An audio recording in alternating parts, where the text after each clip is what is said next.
You guys got quiet just in time. I'm going to call the September, holy smokes, February Board of Education meeting to order. Thank you to those that are being here. I know the schedule has been changed, so thank you for redoing your schedules to be here as well. I'm going to ask Erickson Hounsley. He is from Troop 122 to come up and lead us in the Pledge of Allegiance. Erickson, come on up, son. Thank you for being here.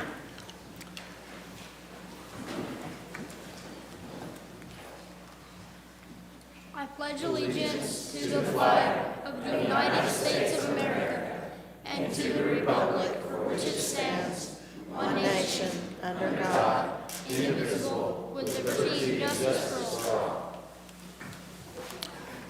Thank you, sir. Becky, if you record the minutes that all school board members are present tonight. We'll move on. The student voice. Mr. President, members of the board, we're going to ask Jocelyn to come forward at this time. She's a member of our Student Advisory Council for the Superintendent's Group, and she has always been a real active participant, and so we're going to let her provide the student voice for our meeting. Jocelyn. Thanks, Jocelyn. Good afternoon. My name is Jocelyn Guadarrama Figueroa, and I am a senior at Rogers Heritage High School. First, I would like to thank Dr. Perry and the school board for letting me speak at today's school board meeting. Today, I want to share a topic that holds a special place in my heart. In the last couple of years, the conversation around mental health has gained significant traction, yet the mental well-being of students often remains overlooked. As students, we face immense academic pressures, social challenges, and personal struggles that can significantly impact our mental health. Our schools must take necessary measures and steps to proactively support and advocate for student mental health. First and foremost, we must recognize the importance of mental health education by integrating mental health topics into our curriculum. We can foster better understanding and reduce the stigma associated with mental illnesses. Educating students about mental health can empower them to seek help when needed and support their peers. This education should include information on recognizing the signs of mental health issues, coping strategies, and available resources. Additionally, increasing access to mental health resources is essential. Our school could provide more on-site counselors and mental health professionals who are readily available to students. These professionals can offer individual counseling, group therapy sessions, and workshops on stress management. By having accessible mental health support, students can receive timely assistance and develop healthy coping mechanisms. Moreover, creating a supportive school environment is key to promoting mental well-being. One way this can be achieved is through initiatives such as peer support programs, where trained students can listen and guide their peers, encouraging open conversation and mental health, and fostering a culture of empathy and understanding can create a safe space for students to share their struggles without fear of judgment. Furthermore, involving parents and guardians in the conversation is crucial. Our school can organize workshops and informational sessions for parents to educate them about the importance of mental health and how they can support their children. By fostering a collaborative approach between the schools and families, we can ensure that students receive consistent support both at home and in school. Understanding the importance of support, I now want to share my journey with mental health and the lessons I've learned along the way. For the past 4 years, I've struggled with things no one should ever have to experience. Everyone at least goes through depression once in their life, and that's scientifically proven. You can deny it as much as you like, but it's the truth. I tried to. In my freshman year of high school, I lost one of the most important people in my life. My childhood best friend, Alexandra Soto, died of suicide. Losing her changed my perspective on life. It was a wake-up call that forced me to confront thoughts I hope to never revisit. I wouldn't wish to ever feel the way I felt at the time or think of unimaginable things. I will admit I almost lost my life my freshman year. I stand here today as a survivor. During those first 2 years of high school, my mindset was at its lowest point. Seeking help is the hardest decision a person can make, and it can result in that person feeling weak. When I finally decided to reach out to someone, I knew that I would be judged in every way. But I found amazing support groups and sought help for myself. Looking back, there are times when I can hardly believe how far I've come. I am amazed at what I have been able to accomplish after deciding to continue living and finding my way. One of my proudest moments is winning student body president for 2 years in a row. This role has allowed me to develop my leadership skills and inspire others to make their dreams a reality. Overcoming my mental health challenges made me realize that I pursue every wild dream with pure intention, always driven by one ultimate goal. Now I'd like to share a heartfelt piece written by Alexandra's brother, Aaron Sutter. for me to pass along to you all. Some days, it's very hard for me to get up and out of bed, not out of laziness, but because even after more than 3 years since losing my sister, I am still mourning her loss. Some days hit me harder than others do. When my sister passed away in 2021, I only spent 2 weeks out of school, which I believe was not enough for me to mentally experience. I think school should be more accommodating when it comes to students who struggle with mental health and their attendance days, ensuring that the student doesn't take advantage of the privilege. Many students like me aren't able to get up some days because of the pain and suffering they are going through. Alongside that, schools need to focus on providing help and services like counseling or other support systems for students. I personally took therapy for months with multiple therapists, but the typical therapy style did not work best for me. The age of my therapist was a factor that didn't help me either. The therapists I visited were older and had different experiences and ways of life than I did. I needed someone I could really connect with on an emotional level and feel seen and heard by to succeed. I share Anne's experience with you as evidence that more than ever our students need effective mental health support. As I stand here today speaking in front of all of you, I hope to have inspired some of you. Mental health is different for every age group, and I understand it can be difficult to compare teachers and students, but I definitely hope I brought more attention to this topic. Again, I would like to thank Dr. Perry and the school board for letting me speak at today's school board meeting. It was an honor to share my personal growth and highlight ways mental health education can benefit our students. Once again, thank you again for your ongoing support and taking the time to listen to me. Thank you.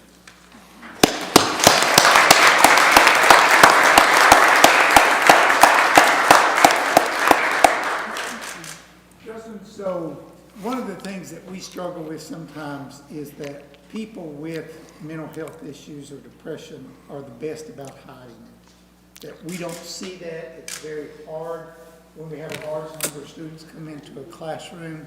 So in your experience, of your own experience, and then dealing with some of these others, what would be some of the best signs for us to look for? How could we get students to reach out to us? I know we could potentially eliminate some of the stereotypes associated with reaching out for help, but what would have helped you the most, or how could we have seen that? I think just knowing, like I said, like those peer support systems, I think that's way less scarier than having, like 30-year-olds or 40-year-olds coming to you. Knowing, we've gone through different generations, it's way different now, and it's hard for people to step up, but I think the peer, a peer program, I feel like at every school would be ideal for students. So you think you would have been much more likely to talk to a fellow student as talking to a staff member? I think so, yeah.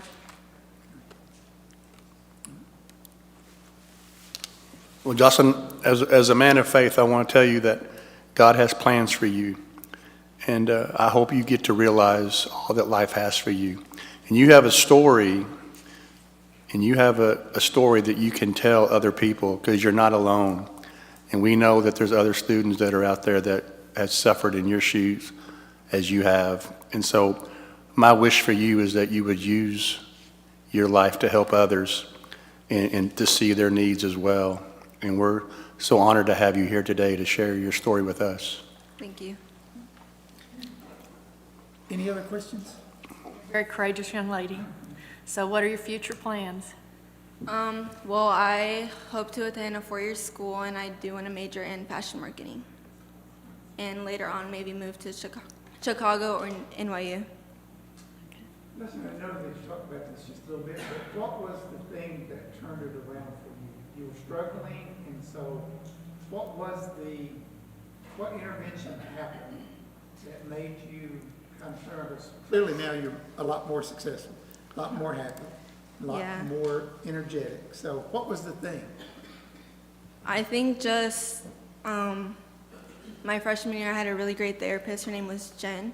She ended up moving back to France, but I also think I was telling her that I hated feeling weak. I think that's the worst thing I could feel, not knowing I can do something about it, but knowing I was feeling down. So I think that's what got me the most, was I know I'm better than this. Good deal. And I know one of the things that may help, I know you got your support group back there with you, and so some students that we know, you want to introduce them? Yeah, they're pretty great. We got Hallie Ball, and then Alice Wise, and then Miss Lopez, and Val, her little daughter. And I got Lillian Dunlap back there, and Josie Wakefield.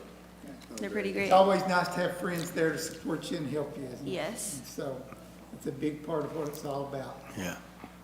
Ladies and gentlemen, let's give one more hand. Thank you, Jocelyn.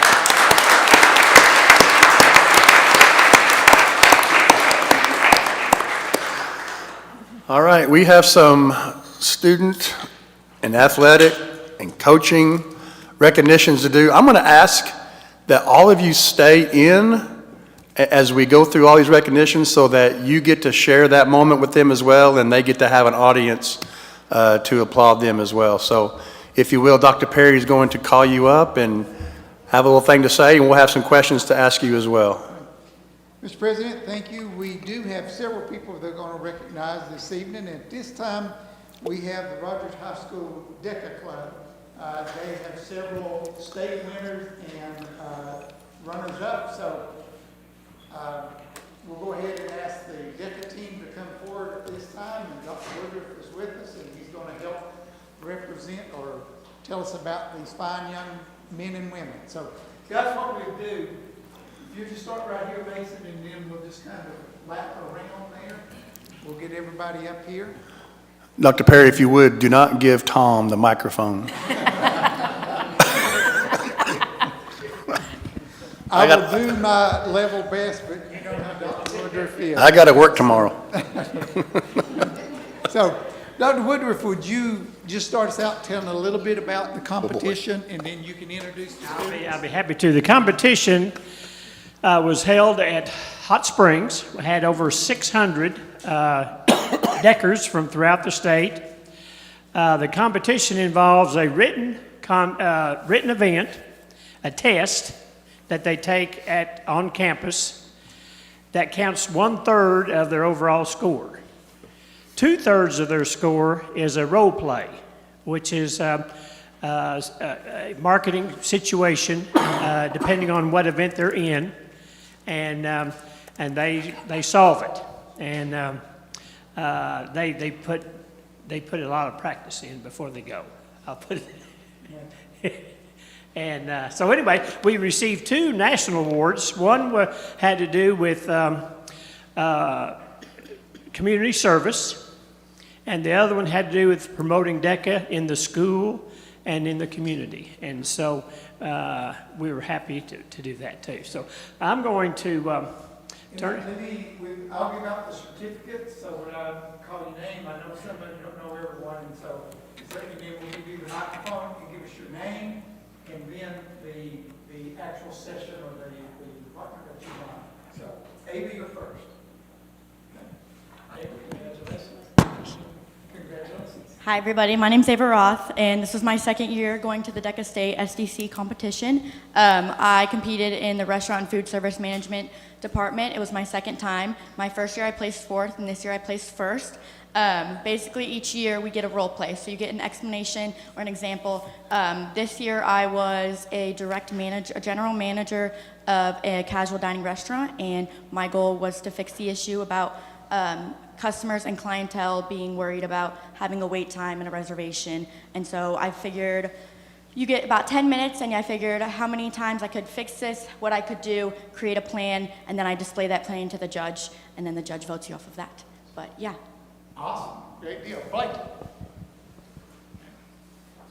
Tell us a little bit about what you want. So I was in the Business Finance Series event. So in my role play event, I was acting as a financial analyst for a fictional burger company, and I was supposed to analyze some sort of financial statement. In this case, it was an income statement, and analyze it and come up with solutions for how said company could improve their revenue. So that's about it. Good. Our finance directors want to talk to you. So Drew. This year I competed in the automotive services marketing event, and I came first place. I had to present ideas and plans so that I could market effectively a fictional app that linked up to your car and helped you with automotive services. Congratulations, man. Zach. Zach. Coach Joseph would not release him at the ballgame. He came in first place, Zach Long. Good deal. Mason.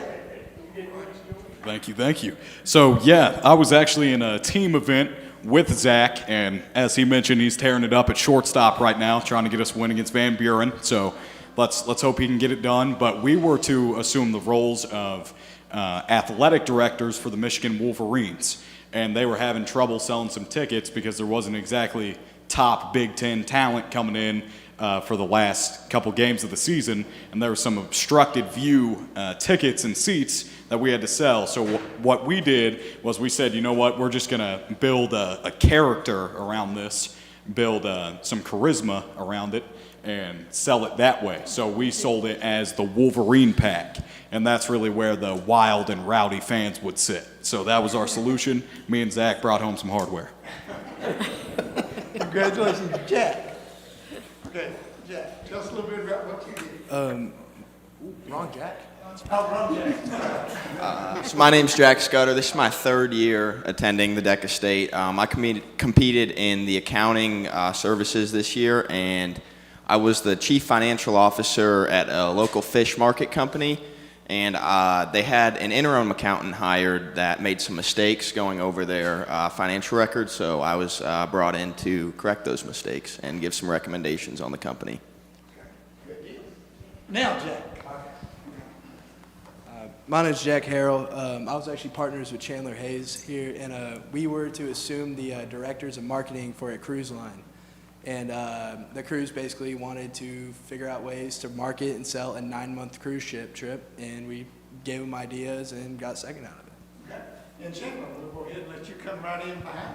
And once again, Chandler Hayes. I was partners with Jack Harrell. We, like he said, we were cruise line marketers and salespeople to try to get more people to join our longer cruise ship extent and just trying to figure out who can market it. We figured seniors would be a great option because they got all the time, and they have just a great time.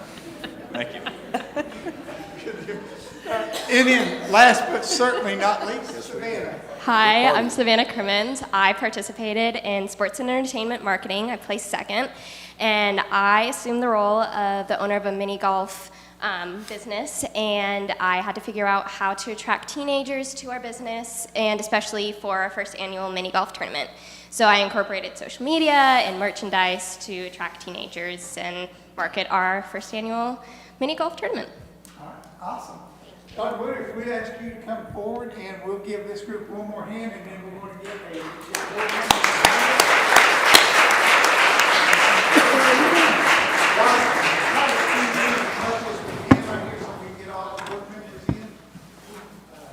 Mr. Alexander there will take a picture of us. So hold your certificates up. All right, ready to go through 1, 2, 6. And before you go, if we have any parents here that need to take a picture, looks like we're good. All right, well, ladies and gentlemen, congratulations. Congratulations, guys. Appreciate all of you guys. Congratulations.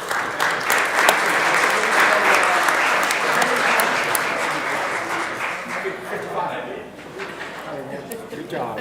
Congratulations. Good to see you again. Congratulations, Mason. Congratulations. Oh, that was great. You did good. Congratulations. Well done. Congratulations to you. You bet. Congratulations.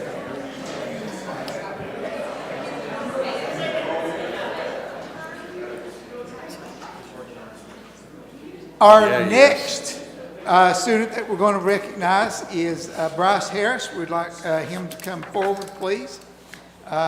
He is from Elmwood Middle School, and he was able to win the Benton County Spelling Bee. So let's give Bryce a big hand.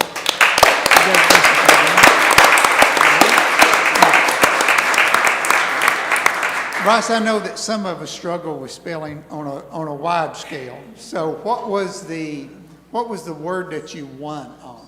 Magpies. Magpies. Well, that would. I was going to say that would be easy to spell, but I'm not exactly sure. Okay. All right. So tell us a little bit about that and what the process was like, and then when it got down to the last couple of people and you realized that you had a chance of winning this, there's only one other person. How did that kind of feel? It was very nerve-wracking and scary. I just had to take my time and try my best to spell the word. What was some of the words that you had the most trouble with? Is any come to mind? No. Good answer.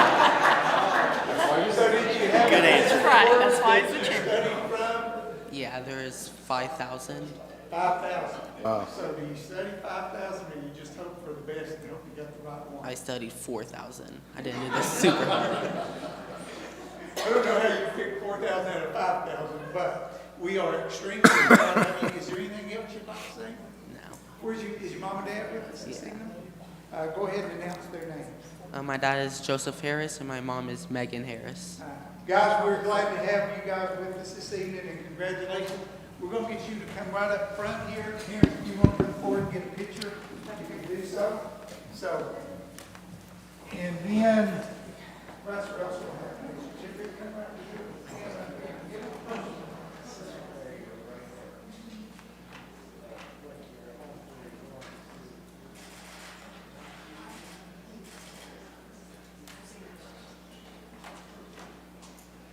All right, let's give Bryce one more big round. Come on, buddy.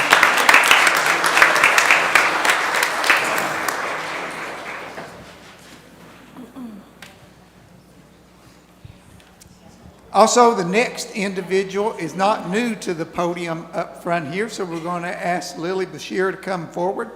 She was named as an Arkansas 2024-25 Gatorade Cross Country Player of the Year. Wow. So come forward.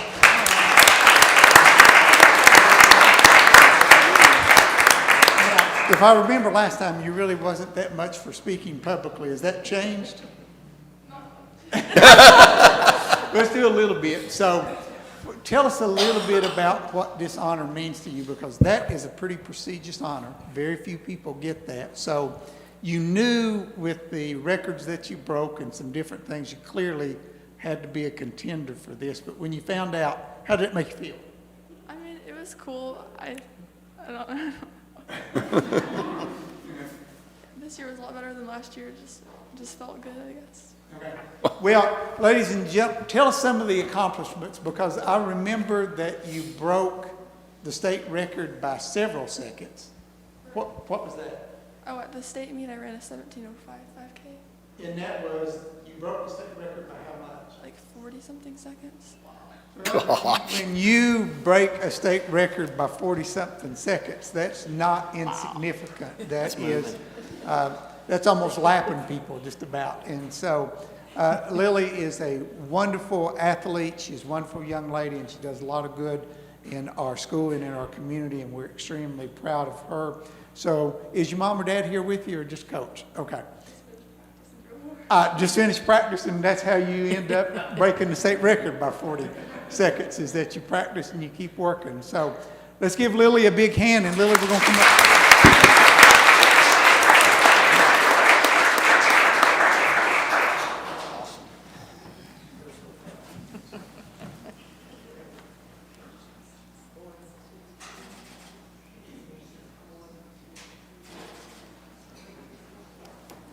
Lily, congratulations. Paige. You are junior, junior. So you have got many more times to come up here, so we'll continue to work on that whole speech thing. Hey, Lily, were there any races that you didn't win this year?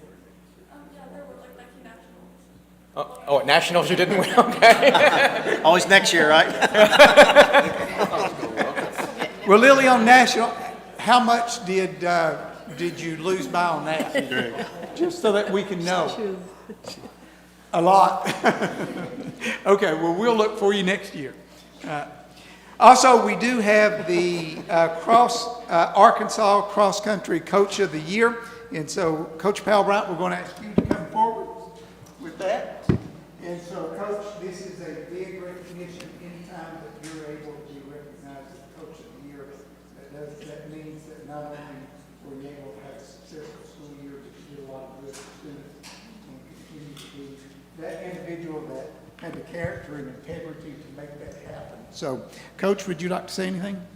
I would say that's a very heck of a way to start my first year as a head coach. And I do want to say thank you to the administration at Rogers High School, Mr. Williams, and then Coach Wilson, Coach Delk, and even you guys here at admin. Seriously, I'm grateful to be a head coach and continue the proudest tradition and really the state of Arkansas in cross country.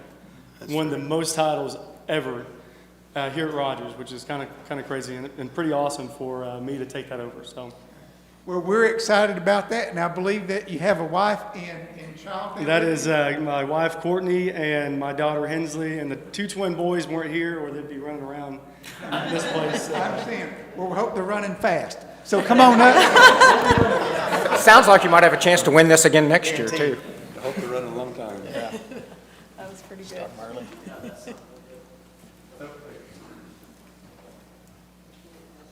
Come on up.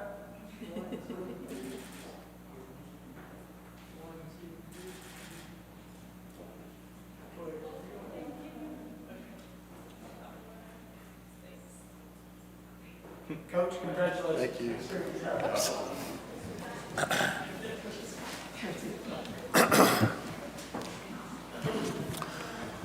Dr. Perry, that moves us into our Community Impact Award.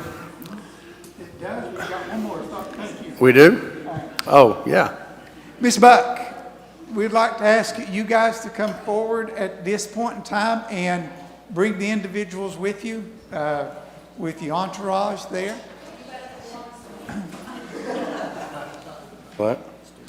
And then throughout the school year, we realize that it takes a lot of individuals to make a school district successful. And certainly, we're not able to do that by ourselves. It takes a lot of individuals in the community. Guys, what we're going to do is we ask the students if you'll just line up kind of like they did, right along the back of the wall there.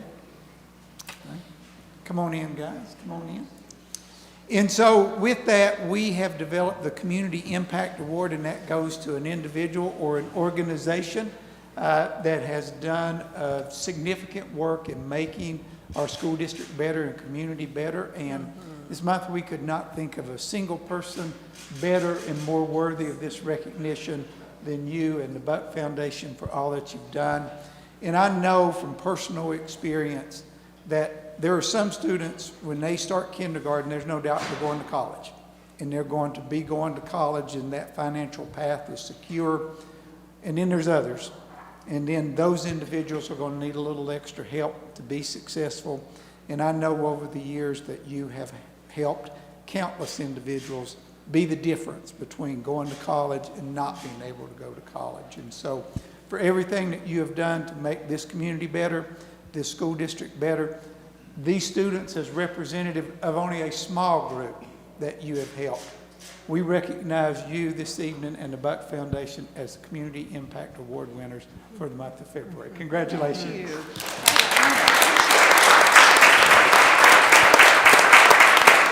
Thank you very much. Thank you. Oh, my goodness.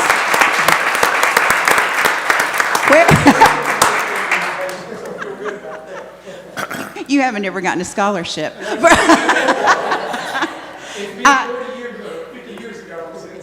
Yeah, it's a little late for that now. Is Katie Kelly here? She needs to be up here. You need to come up. This is our 25th year of Buck Foundation, if anybody knew that. It's exciting for me that we've been around that long, and probably wouldn't be except for the fact that we hired Katie this year away from the Rogers schools to come and work with me, and it's been a great year. And if you look at this group, this is some of them. Would you hold that, Katie? Because I have my cheat sheet here of who everybody is, my beautiful pink sheet. But we do award several categories of scholarships, and these students are ones who got them coming out of high school. And some of them will be renewable awards. Isaac and Sophia have renewable awards, and Prathami, you have a renewable award. So they'll be with us for 4 years, unless you mess up real bad somewhere along the way.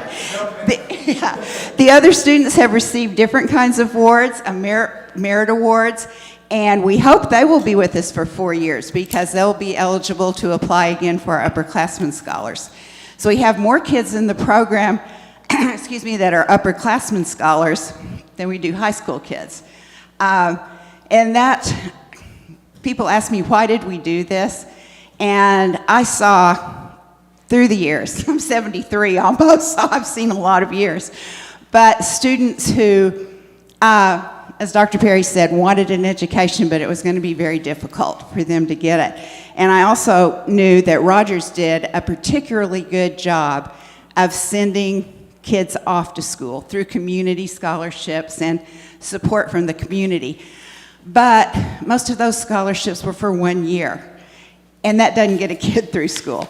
So we wanted to come in and try to do something to fill that financial aid gap. And just to recognize some good kids and hope that maybe our little stone that we throw in the water is going to put out some big ripples, and it will. Just check this. But anyway, thank you so much for this award, and we appreciate it. And I do want to point out my husband back there in the back. Raise your hand, Rick. Just like our marriage, he makes the money and I spend it. So, no, he's done an amazing job with managing the endowment for the foundation and growing it, so we're able to grow more students. But thank you so much, appreciate it. And before we go, is there any particular student, you don't have to, but is there any student that wants to speak to how this scholarship helped them and gave them the opportunity? Well, there you go. I just want to say that this scholarship, the Pride Scholarship, has completely changed my capability of being able to go to college. I'm just so happy, and I cannot tell you the joy. I've never experienced my heart drop before, and when I opened that letter, let me tell you, I think just my jaw was on the floor. It was just such a great honor, and I wouldn't have been able to do it without you, and I really appreciate it. You are welcome. That's what this is all about. So, and I do need to recognize these kids. So you know who these wonderful people are that are up here. And if I butcher it, help me, because I'm not good at this. I've got my cheat sheet, and it's not going to help. Isaac Saklolo from Heritage, he is the Pride Scholarship winner. Griffin Burtis from New Tech, a Merit Scholar. Josie Wakefield from Heritage, she is a Pride Merit Scholar. And Natalia Acosta. Yay. From New Tech is a Merit Scholar. Jack Scudder from RHS, a Merit Scholar. Prathami, okay. She is from, I will have 4 years to learn this name. So she's from New Tech, and she is our New Tech Merit Scholar. And we have Stella Decker, who is a Heritage Merit Scholar. Sophia Ryan is the Pride of RHS Scholar. And Lillian Dunlap is another one from Heritage. So we're missing 2 students from RHS, and one of them you already heard about, Zach Lawing, and Delaney Neal, who are representing their school at athletic events tonight. So thank you so much. Come forward and let's get a picture. We'll have the board members come behind us. And guys, if we can squeeze in as much as they have to make 2 lines. Some of the shorter ones come forward, and we'll be in the back. So, Jason, does that work? Parents, come forward and just take the time about to take those pictures.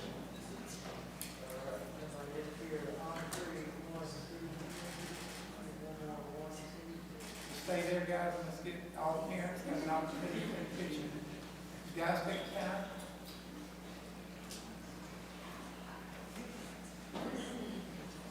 Hang on just a moment.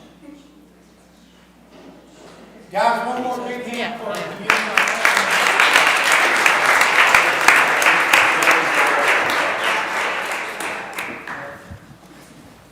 Yes, Ashley. Ladies and gentlemen, thanks for coming out and being with us this evening. Thanks for staying around, guys, as we go through our recognitions. Thank you. All right, we'll move along as we get ready for our academic report.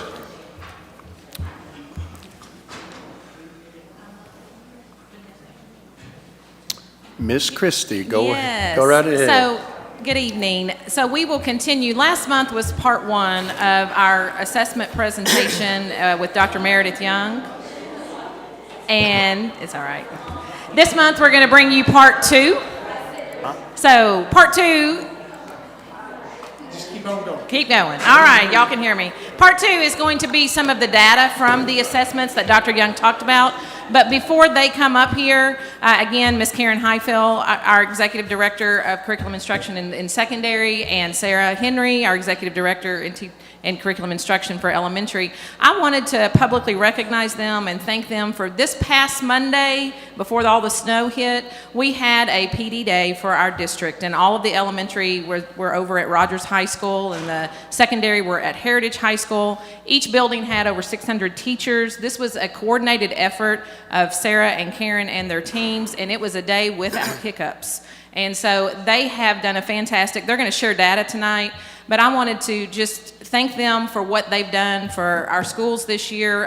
Charles Lee and we both are just so thankful for what they are doing and not only what they did that day, but the instructional PD that they've brought all year to our teachers, and they are really moving the needle for Rogers Public Schools. So Charles and I both appreciate you ladies. Please don't go anywhere. You're here to stay. We need you. So anyway, but they're going to share some of the data from the assessments that Dr. Young shared last month. Thank you so much for having us here tonight. We are having so much fun in our roles, and we appreciate you all taking time to hear us present the great things that are happening at Rogers Public School. So I'm Karen, and this is Sarah. Oh, you can take it. Oh, I can take that off. Oh, that's good. I need some of those decades to come help me with that. So we are here, we're going to just go through the data. If at the end or in between you want to ask any questions, please do that, because we need to be able to excitingly tell you the growth that's happening, and also tell you that we're excited. It is a baseline year, but we're also excited to see the growth. So here we go. Here we go. Okay, so last year was a transition year for the state of Arkansas. We moved from the ACT Aspire test to the Atlas system, and there are some differences. So ACT Aspire was aligned to the college and career readiness standards, whereas the Atlas system that our kids are taking now, they're assessed over the Arkansas state standards. The Aspire test told us, are they going to be ready for the ACT? But the Atlas assessment tells us how are they doing as far as performance on our standards that they learned in the classroom this year. And it's a baseline year, and you can't compare them because they assess two different sets of standards. All right, kind of like the difference in a norm reference test and a criterion reference test. Cool.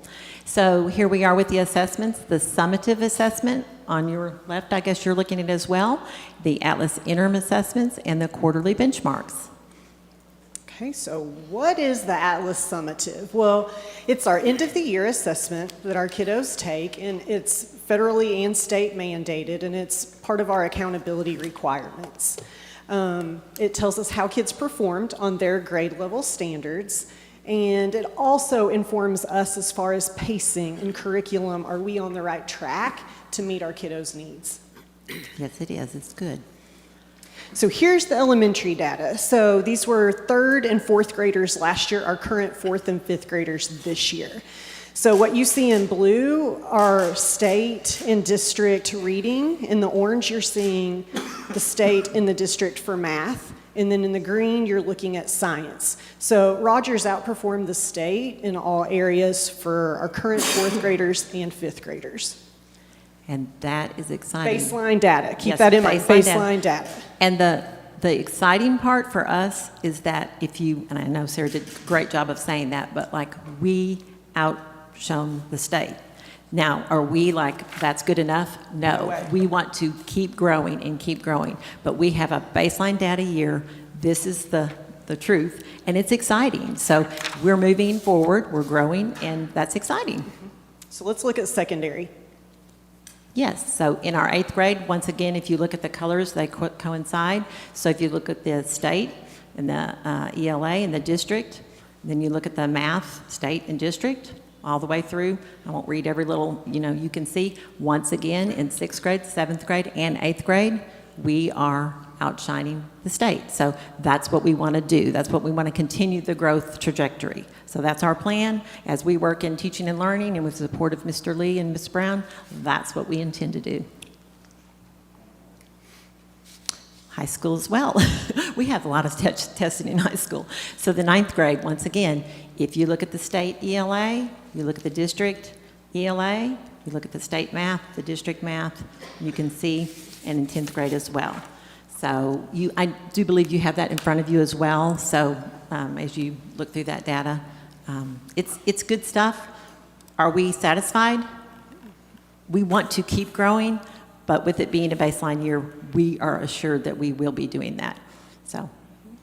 Okay, we're going to move on to our next assessment, which is part of the ATLAS system, and that's an interim. So students can take 2 times a year an interim assessment. And we learned this year. We are learning that about it interims. is, no matter when they take it, they're taking an end of the year assessment. So the data was shocking. Adaptive, right? Yes, across the state, because the data doesn't look good when most of your kids are scoring level 2. But then we realized, oh my goodness, they're being scored on May expectations in October. So it looked rough, but it helps us understand, okay, our pacing, are we on track? Rigor, are the questions and the instruction, is it rigorous enough? Are we using the right curriculum resources? It doesn't tell us kid by kid, skill by skill, where our kids need help. It's just telling us, could they pass the end of the year assessment right now in October or February?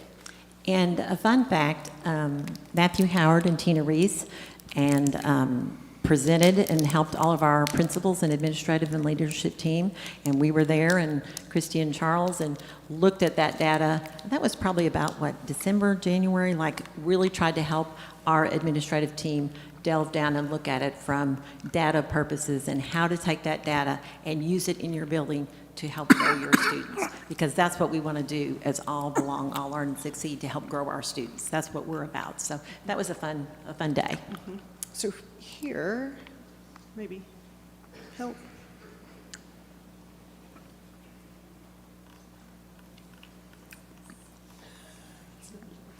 Okay, here's the elementary data for the interim assessment. Again, please keep in mind that our students were compared to end of the year expectations. So when you look at our third graders that took this assessment in the fall, for reading, the state scored in the 22nd percentile. Our students were above that. So we had 29% of our kiddos that were already proficient being compared to end of the year standard or end of the year expectations. And we knew we're going to get a whole lot more kids there because we've got November, December, January, February, March, April to instruct them. So you can see the reading, the math in orange, and the science in green. Thank you for doing a good job of that with the color coding. So once again, these are the winter interim assessments that we are projecting, and you can see that we need to continue working. I mean, I'm looking down to 8th grade, district, ELA, and I'm sorry that that 34, that is great, that's above the state, but once again, is that where we want to be? I think that's what we've said to each other, and that's a conversation we've had with Mr. Lee and Ms. Brown and our team upstairs and our teachers. We want to keep growing. We've got to keep growing. So 9th and 10th grade. Once again, the data speaks for itself. You can look over at state geometry. Wow, that says something, doesn't it? When I looked at that, I thought, wow. We've got to, I mean, our district is higher, but we've got to keep doing the work with our PLC work, with our teachers, with building the standards and the work that we're doing with high yield strategies, Marzano's work. We've got to keep doing the right work. Our last assessment that we're going to talk about is my favorite one. It's the RPS benchmark assessment. So our team works hard every quarter to develop assessments over our essential standards. So we do that in the first quarter, second quarter, third quarter, and fourth quarter. And we report data out to our teachers, kid by kid, skill by skill, so that our teachers can turn around and do something with the data. The summative data from Atlas, it's old data. There's nothing you can do about the kids in the next grade level. But this data, they can turn around and make intervention groups, or they can accelerate a kid right there the next day. So that was the purpose in us creating the benchmark assessment for each quarter. And it has been a lot of fun.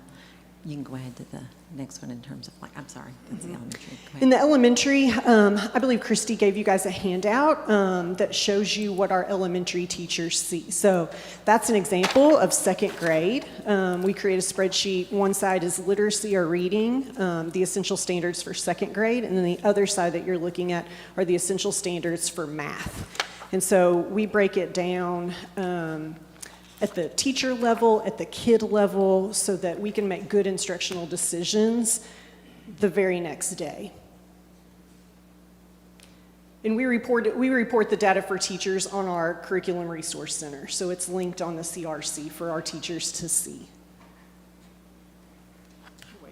That's okay. I didn't understand. What I want, no, that's fine. I shouldn't have had you had to do that job. I'm sorry, I should have taken it.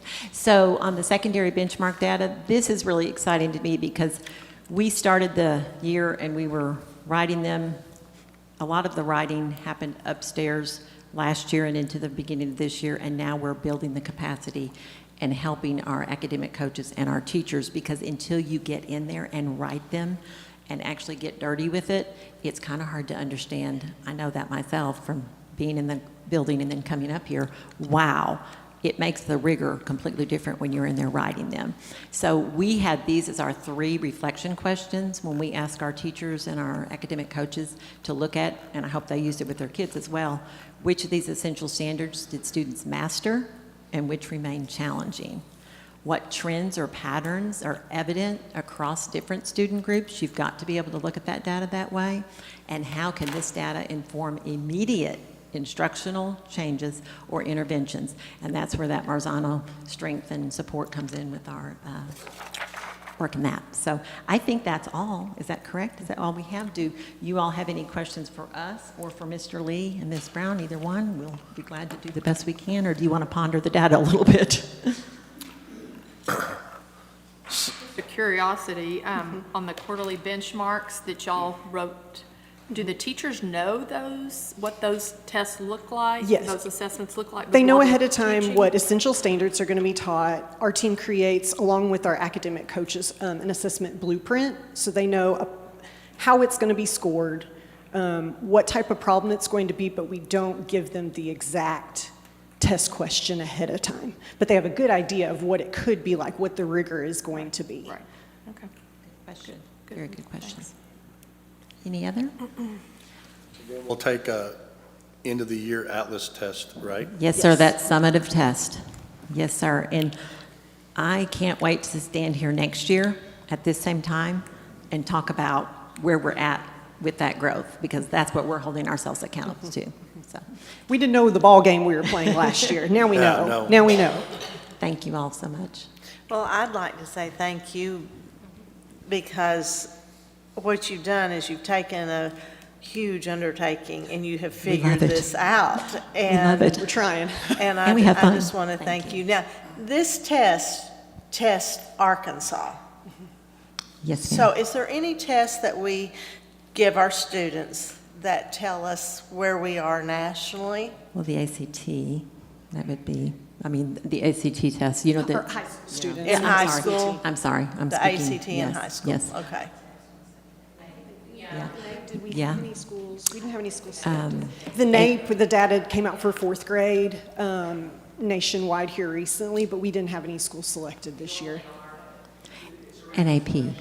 What's that? And AP as well. You know, like that would be Yeah, P-Miss but- against but that in international. Yeah. elementary- In elementary, there's, okay, Just the NAEP for 4th grade.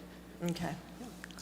And the other thing board members would like to mention is that Monday, the only day we could have been in school, we had a professional development day. And during that time, we did send a survey out to teachers. Karen, Sarah worked a lot on planning that and getting all that. It was so lined up, fun. And Charles and Christy. And when we got the survey back, there was very positive comments from all the teachers about the quality of that stuff. It was, I'm sorry, I get so excited. We had, and I'll be quiet, we had between us, like in the elementary and secondary, we had, I'm going to say this right because data is important, we had between 89 and 93% of the teachers give on a Likert scale a 4 and a 5, 5 being 100% of the time. when we asked the questions that had to do with them having to do the thinking and the learning in their brain engagement, them walking away with strategies that they could use, and working with their departments in a flexible manner that they can keep doing their PLC work. So we were very excited about that. So we're not bragging on ourselves. We're just excited that the teachers were so excited to be doing so much of the work. So, The reason I mentioned that is, first of all, that we had positive feedback, but then I've talked to the board and showed you the data. We're clearly making some progress in that. And that doesn't just happen by accident. It happens by very thoughtful planning, starting out with Christy and Charles, working through the elementary and secondary folks, and then with our coaches upstairs, going all the way down to the building level. The teachers are working on it. So very pleased about what our teaching and learning department, what they're doing and the progress they're making. So ladies, thank you. Great job. Thank you all so much.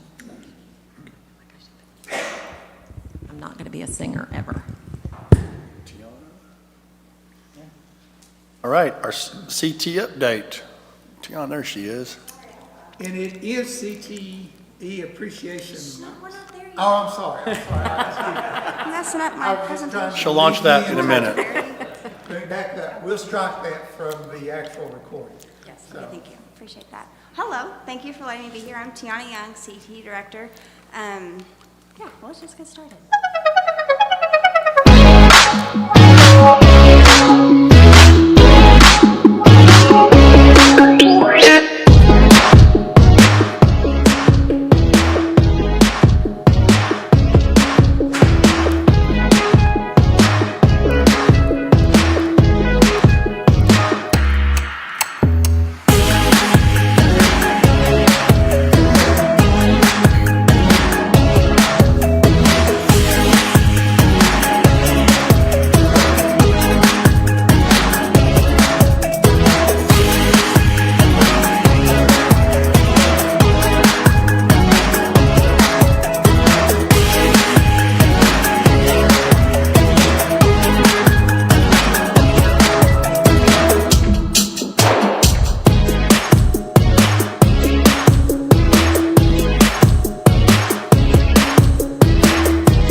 It's February. Happy CTE month. My favorite month of the year because it's my birthday, but also because it is CTE month. What you just witnessed was a video that Jason, thank you, put together for us. Those are our real life students, our real life teachers, showcasing our real life programs that we have here at Rogers School District. So super excited to have that to showcase to our students, and I'll kind of tell you a little bit how we utilize that with our middle schoolers in just a minute. Fun fact, with CTE month, ACTE, Association of Career and Technical Education, they come out with all these statistics with CTE, right? And so they say by 2031, only 33% of jobs will require education in Arkansas between after high school, but not even a bachelor's, only 33%.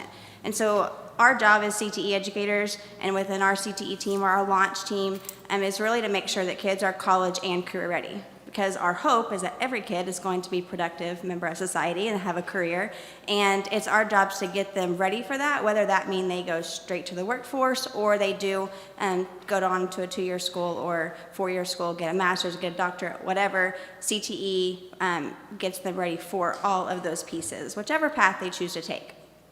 You guys have probably seen this slide before. I'm not going to read it to you, but really our launch program, hands-on learning, preparing kids, making sure they're ready for those next avenues. If you don't follow us on social media. And if you have social media, we would love for you to take a picture of this and go add us and see all the awesome things that we're doing across the district. And I say we, guys, it's not me. It's my teachers, my team. Their boots are on the ground. They're the ones doing the work with their kids. And we try to showcase that as much as possible. Especially, students, they get to choose where they go to school, right? And we want them to choose Rogers Public Schools because of all the opportunities that we offer. And if they don't know, they don't know. So it's our job to make sure that they get to see the different opportunities that they have here. So where we've been, and some of this obviously is even before I got here, but then even up until even just last semester at Christmas break, these are a lot of the things that we've been doing. The state, at the state level, they have 63 programs of study. So here at Rogers, we have 29 of those 63 programs, and they're listed here. Of those 29, 13 are H2, what qualify as a high demand, high wage. And if, just to give you a little education jargon, a concentrator is any student that takes any of these programs, level 1 and level 2 courses. Within our Career Center, some of those classes they can be a concentrator by year 1 because they take level 1 fall semester, level 2 spring semester. And so when they take the 3rd level, now they are a completer. And a parent may ask you, well, why does it matter if my kid's a completer or a concentrator? Or even a kid may ask that. Obviously, graduation, they get a cord, and that's all fun. But really what that showcases is the skills that they learned within those programs, the initiative they took, but also the industry certifications and credentials they're getting in those courses.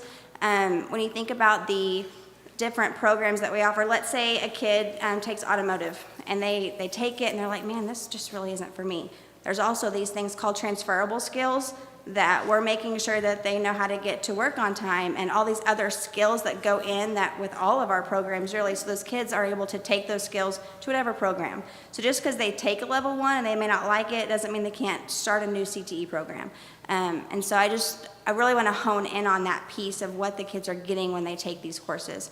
Obviously, they're also part of our career and technical student organizations. DECA, we saw them earlier today, FFA, gosh, if I try to name them all, I'll miss one and then I'll be in trouble. But there's a whole slew of them where students can compete, but it's also more about competition. They're networking, they're meeting people from, I remember when I would take kids to DECA International Conference as a teacher, and they were meeting kids from China and Ontario and even across just our United States. These are people they may work with one day, they may be their boss one day. And so the networking is a huge piece of that, and just being able to learn to talk to other people and get up here. These DECA kids, they talk better than I do. I mean, they make me nervous because I'm like, they need to do all my presentations for me.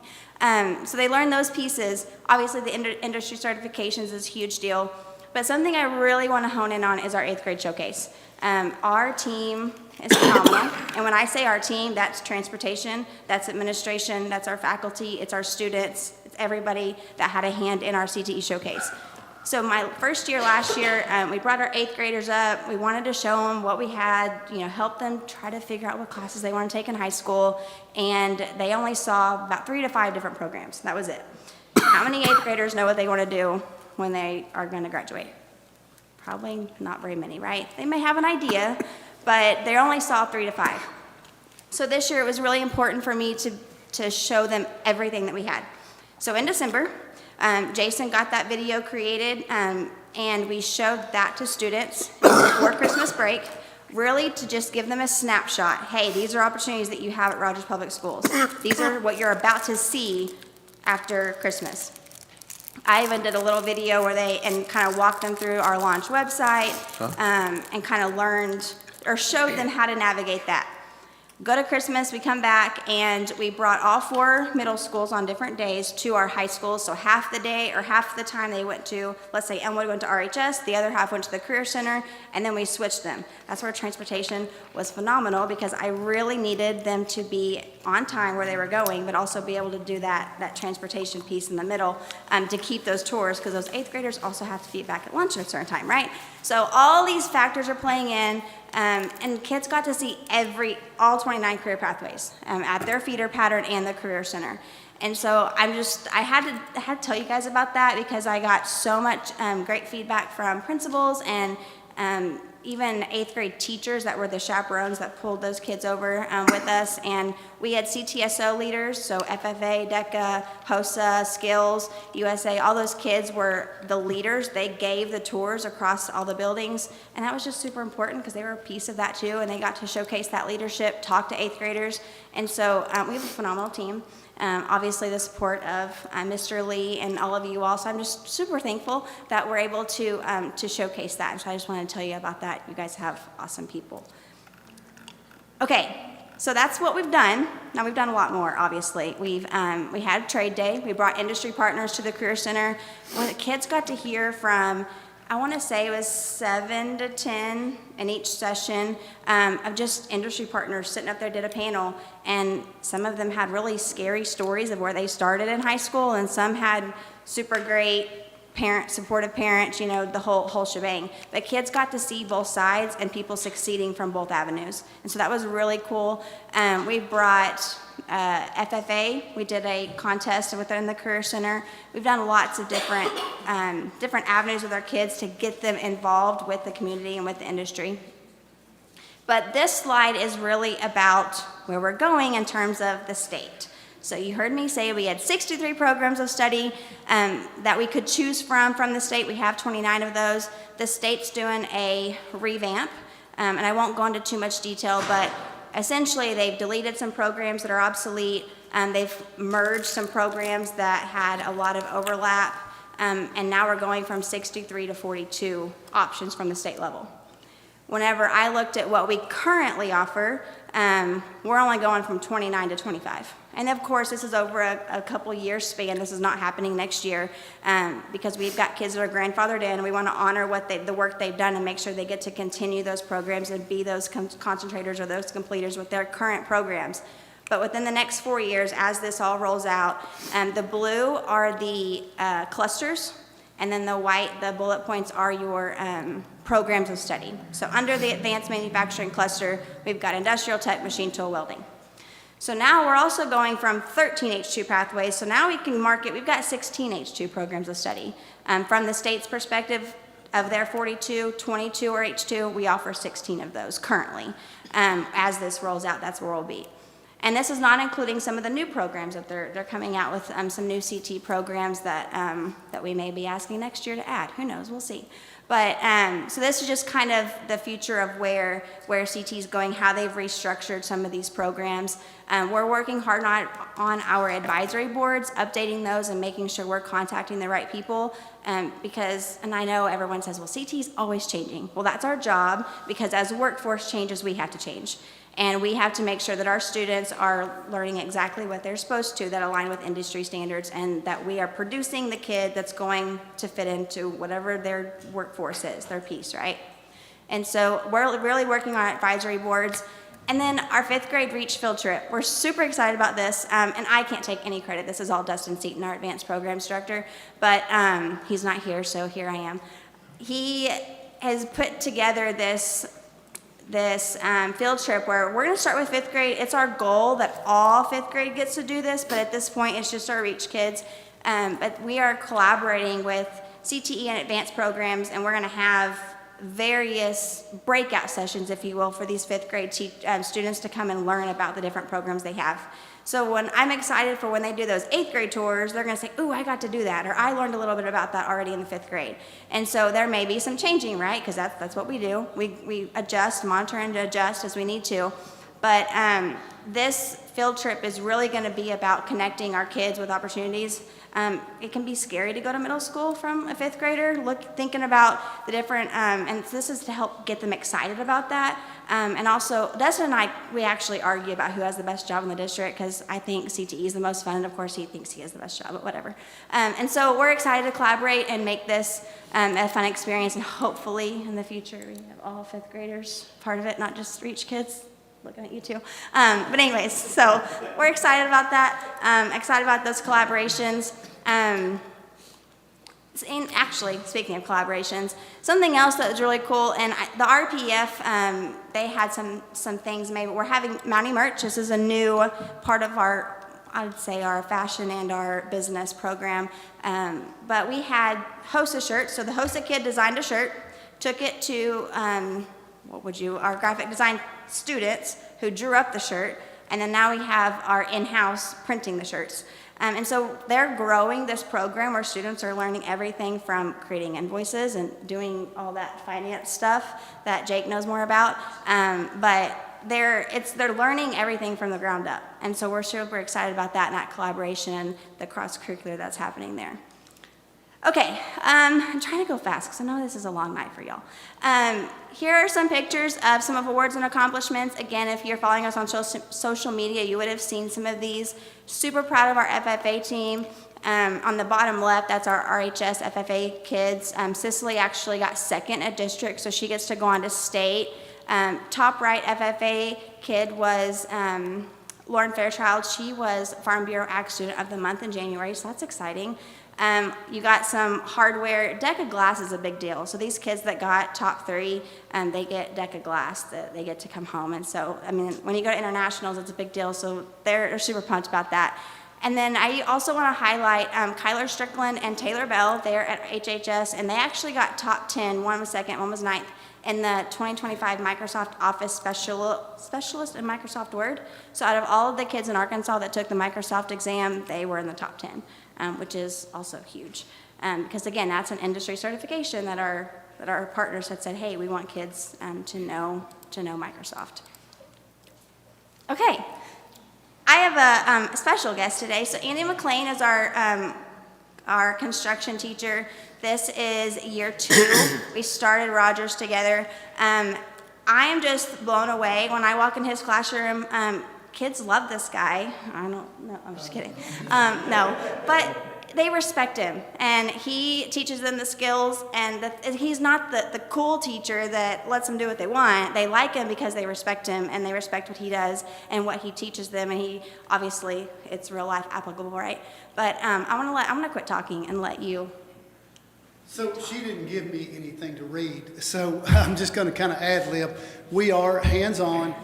We're trying to give these kids some career opportunities. There's so many opportunities in construction because I am not a career teacher. I think I'm in my 15th year, so I spent a lot of years in industry, and I'm very fortunate I get to teach something I'm passionate about. And I know in the state of Arkansas we have school choice, and under her guidance and Chip Greenwell's guidance, we're going to make the launch program the choice for Northwest Arkansas. We're not scared of school choice at all because we are going to be the #1 choice.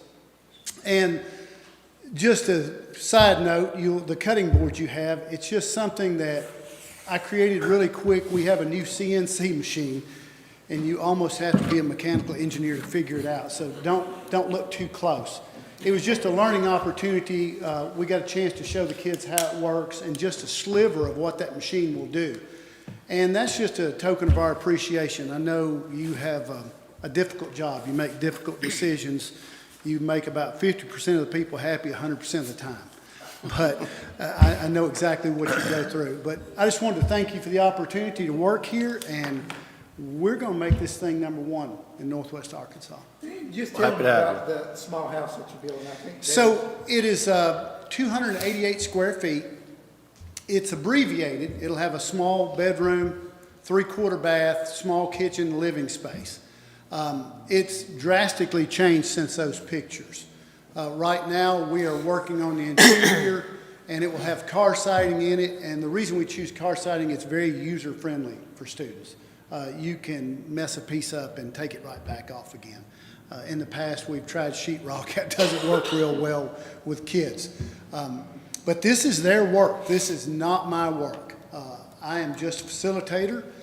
We've taken things apart, and when we finish this and it leaves, it's going to be something that they're proud of. They take ownership of it. All of my classes work on it, and with your permission, here in a couple of months, we're going to have this thing ready to sell.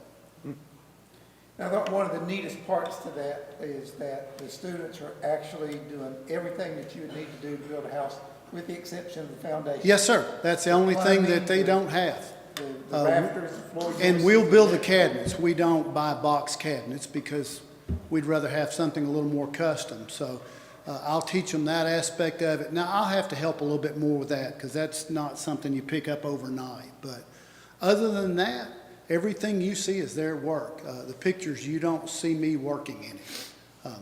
So I'm very fortunate to have the students we have. Out of your kids that are in the program, what's the skill that they're most learning as far as by the numbers? It varies. We've got kids that are interested only in the electrical side, and that's great. I had somebody come in and want to know, hey, what grade's this kid in? Said, I can put him to work tomorrow. I said, unfortunately, he's a sophomore. So that's one thing I've got to do is make sure I keep up with these guys, and because I'm going to lose them in that senior year. But I want to make sure I keep up with him because he is interested in going into work, and so we're trying to work on getting some of the apprenticeships. The age plays a huge factor in that, though. A lot of people do not want to hire because of insurance, 18 and under.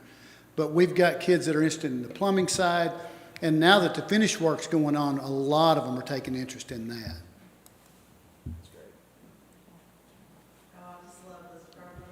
Oh. Great, and I'm thrilled our district has it, and thank you for Yes, ma'am. Thank you for what you're giving me the doing with opportunity. it. Well, thank you very much. I know that you can see a lot of things going on, but under Ms. Young's leadership, the program is just growing and growing.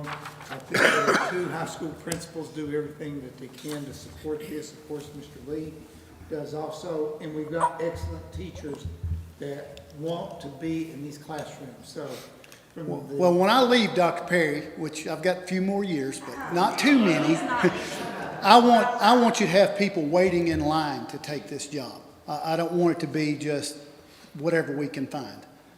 We want to get that program going in the right direction in every program we have and just have people waiting in line to take these jobs. Talk to that lady in the back. board members, any other questions for Ms. Young? When do you think we'll need our next expansion over there? Golly, Dan yells at me because I come to him with, hey, let's do this. He's like, are you kidding me? No, I'm kidding. Welding. So welding falls under that H2, and we actually did not have a welding program. You had to go through ag, and it was level 3 before you really got to weld. And so we added welding this year, actually this semester, really. And so we're expanding that shop in terms of just adding welders and making it more ag, less ag, more ag on the other side. We're going to move ag to another part of the building and then make that more of a welding shop. And I forgot one thing. Mr. Ivester gets us a lot of publicity, and we appreciate that because without his help, nobody would know what's going on. So just giving Jason a plug while we're here. But thank you. If we Thank you for could, the let's give opportunity. CTE and all the teachers and the kids a big hand. Yes, sir. Yes, sir. Thank you. Thank you. All right, now to kill the mood, we have our financial report. Jay Gawk. That's tough. That's tough. You know, always excited. We got Coach of the Year up here to hear from Andy, our CTE program. What a place to be and a time to be here in Rogers Public Schools. When you look at our financials, they really fall in line with a lot of the goals that we've got set. We've got healthy balances. When you look down through there, you can see our building balance, $58.1 million. Total fund balance, $119 million. Legal balance is $51.3. You can see at the bottom, current investments, we expanded that a little bit. We did have approval in December to open up relationships with a few other banks to kind of broaden our community impact and where we can assist and help. There will be one or two more coming onto that we're currently working with, but very thankful their rates were right in line with kind of what we've been receiving at some other entities. When you see the higher rates, a lot of times it's next to the investment that I've got labeled LDBA, and that's a low duration bond account. So with those, we're buying 3 months, 6 months treasuries, trying to maximize kind of what we can, where we can cash flow. So we keep an eye on that. But overall, interest earned year to date, $2.1 million. When we look at last year, 1.6. We're very pleased with where we're at on that.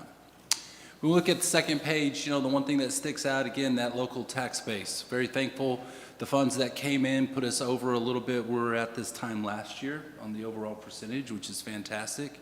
When you go down through there, all the revenues really coming in well. The restricted state, this is kind of the first year in a few years that we've seen more money kind of funneling out of the state. Couldn't be more proud of a lot of our buildings and schools that earned reward funds. Those are going to help in so many different ways, but we have been receiving a lot of attention for the state on a lot of our programs that have added a little bit to our fund balance, so very thankful for that. When you scroll down and just look at the teacher salaries right now, year to date we paid out $37 million. That's 42% of our overall budget. And when you look down at the building fund, this one always sticks out to me. We're 7 months, a little over 7 months into the year, and we've already spent close to $30 million on our facilities. And that includes Oakdale, that includes Lingle, that includes a lot of the restoration that we've got going. But so proud of what our school board, of what our community is allowing us to do with those funds to improve our infrastructure. Really puts us in a good spot. Everything else, guys, I feel like it's really in line. We're watching food service right now. They've done a really good job. You can see our revenues are down a little bit, but they've started offsetting that with a little bit of our expenses to keep that balance, so we should be in good standing there. They're always a month behind on receiving the USDA funds for the meal reimbursements, so that's why you see that. The one thing that does kind of stick out to me is federal funds. We are down a little bit in federal funds because we don't have as much ESSER funding coming in. But when you talk with Ms. Tita and you talk with our special ed department and you talk with those folks within that department that are finding ways to generate dollars for our students, they take that job so seriously as they look at each element, be it Medicaid, Medicare, those different things where we can help maximize some of the funds that are coming in so we can put the services that our kids need at the forefront, and we've got so many great people doing that. Overall, administrator and teacher salaries, $6.8 million this last month. You can see the associated benefits, $1.7. Pretty brief overview of our financial picture, but I'd be happy to answer any questions. Jake, how much do we still owe on our projects that we have going?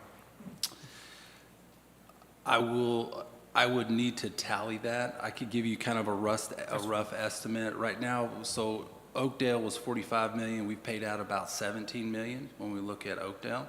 It wasn't 41? Well, 41 plus we've got the associated fees that come in with it when we look at architect, all those different things. Yeah, design fees. So we've got that. That's going to be a major portion of it. When you look at Lingle and some of the things that we've had to front on expenses, the revenues have generated. There's going to be a large chunk from that. And then there's going to be about $2 to $3 million that we typically use on just projects around the district, whether it's helping out with some of the roads, putting on new roofs, those different things. So those two, Lingle and Oakdale, are our biggest portions, and Oakdale being the major one right now. And the other thing is, if we get to a number that we know that we're going to be able to net for the district from the latest millage increase? So I don't have a net on the latest millage increase. One thing that you did see is they rolled back. Yes, they have rolled back what our millage is. On the assessed values, I haven't seen what our new assessed value is as we go into next year. This year with our planning, we had about a 7 to 8% increase in that overall millage increase. But what you've got to keep in mind too is when you look at our mills, 41.6 of them, 25 of those are attached to the state formula. So even though those 25 mills increased 8%, because it's attached to the state formula, that means we're only going to receive how much the state increased their per funding, which was about 2% this last year. Can you take back a number of millions or hundreds of thousands? So when you look at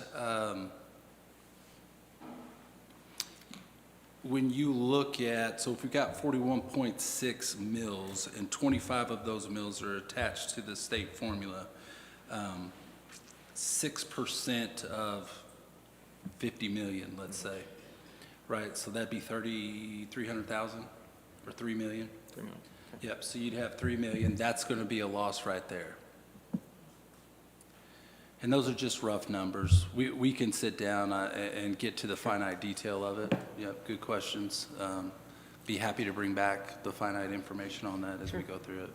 That is something we see each year. There's nothing, you know, I wish the formula, as we've looked at it, I know the state has had some different options brought to them, but nothing that necessarily equates to how they've been funding districts over the years that they want to make that change just yet.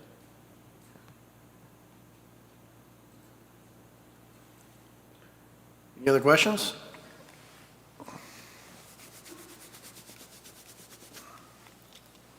Can you feel the mood? How just it's just I'm so sorry. It's just flat. I'm trying. I'm doing the best we can.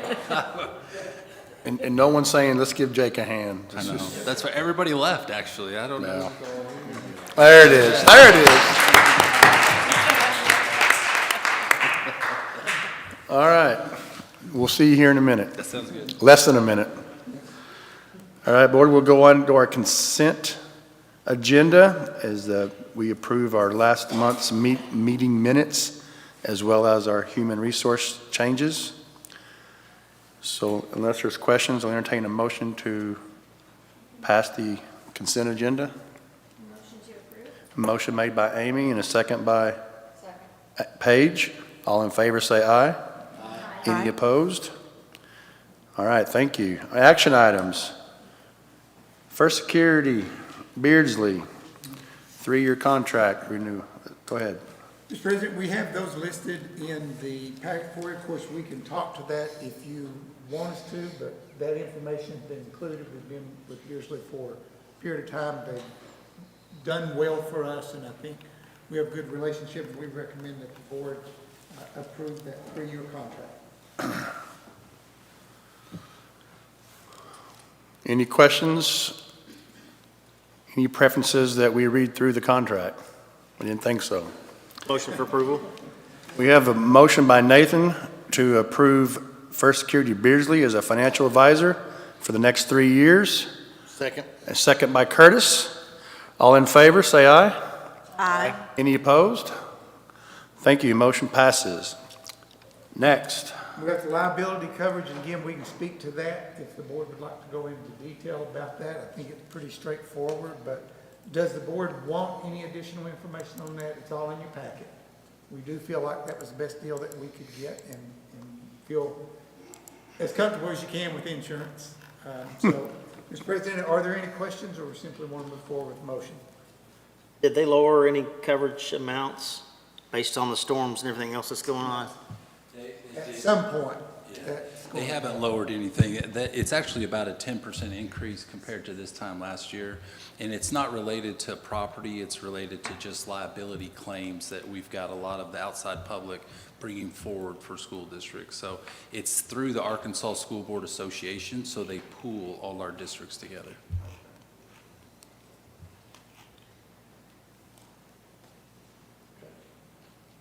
Any other questions? If not, then we'll entertain a motion. Motion to approve our general liability coverage by Amy, a second. Second. Second was Suzanne. All in favor? Aye. Any opposed? Thank you. Copier contract. Mr. President, we have a copier contract within the district. It seems like we cannot operate a school district without copiers, and so this particular company, they have done a very nice job for us. They've been extremely responsive. We think their rates are extremely competitive, and we would recommend that the board renew our current contract again. Okay. So, Board members, any questions about renewing the current contract for copiers, printers? If not, we entertain a motion. So moved. Motion to approve by Curtis, a second with Paige. All in favor, say aye. All opposed, same sign. Hearing none, passes. Proposed budget. Mr. President, we will ask Mr. Hawk to come forward and answer any questions and also provide a little bit of information on our budget. Absolutely. So what you see in front of you is a compliance document. We've got to get this out to the public 60 days before the election that occurs in May. It's just an estimate based on current expenditures of what we'll be expending in the, let's see, the 26-27 school year, so it's 2 years out. Made some adjustments to a little bit of the figures that we've got just based on student enrollment and maybe what personnel look like as well as facilities. But feel very good about putting this out for our public to review. The one thing you'll note on the proposed budget of expenditures is the lowered millage rate. So that 41.6, when you scroll down, there are 3 separate pools or pockets of money those mills come through. One of them's just the maintenance and operations. That's going to be at 26.4. You've got the other one that is a dedicated mill for renovation of our facilities and technology. That's at 3 mills. And then you've got our debt service mill, and that's the one in the rollback that you saw roll back from 12.5 to 12.2. So still feel very good about it. As Mr. Lockhart said, we did have an increase in our assessed values that'll help offset that. But feel good about this compliance document. We'll get this posted in the paper and keep the Rogers School District in excellent standing. Any questions? None? Enrollment, is this flat where we are today, or what are we projecting for? This is flat. Okay. This is flat. And we're running what today? Last time I checked, it was about 15.2 something, and so we do fluctuate quite a bit. Sometimes we go 15.3 and sometimes we drop down, but in that 15.2 area. It's so tough, Nathan. When you look back over the last 10 years, we were actually 10 years ago about 200, 300 students more, saw increases about 2 or 3 years, and then saw decreases, and then saw an increase, and then we've kind of seen a little bit of a decrease. So it's hard putting that together, but trying to just keep it level as we move forward. I really think when you hear from Tiana and you hear the different programs and the outstanding things that are going here, I'm so excited for our public to bring in students and even students from outside our area to come be a part of the great things we're doing here in Rogers. All right. Entertain a motion to adopt the 26-27 budget. Motion to approve the 26-27 budget. Motion to approve by Paige, and a second? With Amy, all in favor? Aye. Aye. Any opposed? All right, thank you. ELA curriculum. We have the curriculum adoption. Yeah, we'll be bringing forth a recommendation to the board on ELA curriculum. There was a process that we went through. You've already seen Karen up here talking about some of our data, but also we have Allison Covington here. Allison is our ELA Social Studies Curriculum Specialist upstairs, and she led that committee in examining various high-quality instructional materials that were available for adoption. There was a committee. I'm going to let her and Karen come forward and kind of explain that process to you, and the recommendation is there as well as to which ones we will be adopting. Thank you again.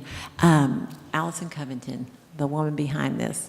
She doesn't like to talk as much as I do, but she is a worker bee, and she can talk. So we're going to go through this. I know you've talked about and seen this prior in the month, but let's go ahead and click on through the team that we had. And thank you, Mr. Clements. You were there that first night when Allison went over what a high-quality instructional material means. So good job. Go on through the... then we went to the process. So we had the committee. And Allison, you just jump in and say anything if you'd like to. We surveyed. Allison did such an outstanding job. If I could have asked for one person to be better, I couldn't have found a better person. She followed the process to a T.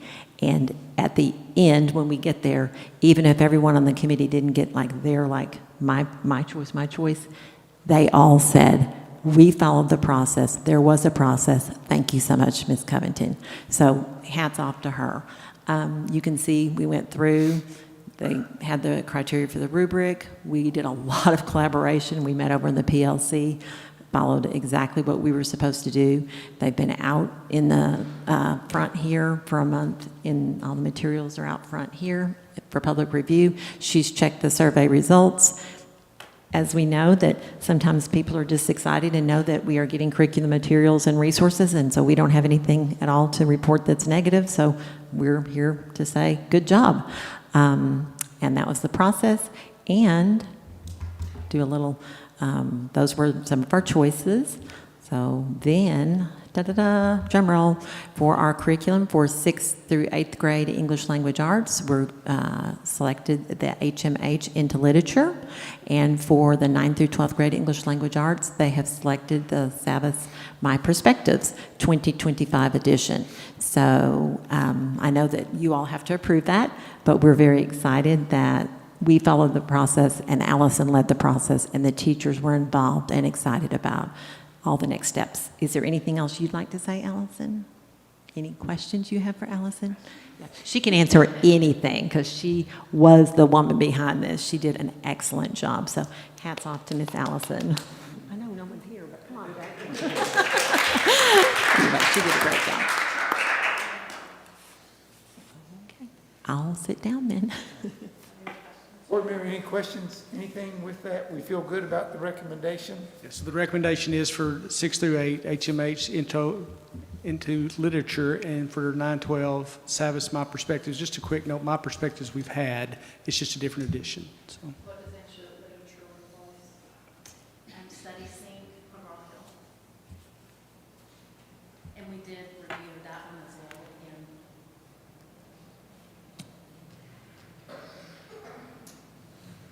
Okay, board members, I'll entertain a motion to adopt the recommended curriculum. Motion to approve by Curtis, a second. With Amy, all in favor? Any opposed? Thank you.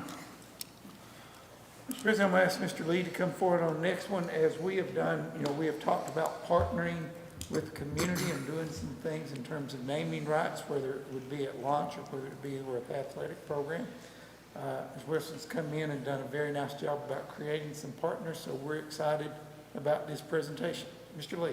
Yes, Mr. Kilgore kind of went to work on this, but he was not successful in being able to secure a donation for us. And we hired Paul in, and within a year, he's already worked with one of our local financial institution and was able to negotiate a deal, a donation, if you will, but it's a naming rights. Again, we have a policy that even, I think Dr. Berry was the one who actually wrote the policy FH, that talks about naming rights.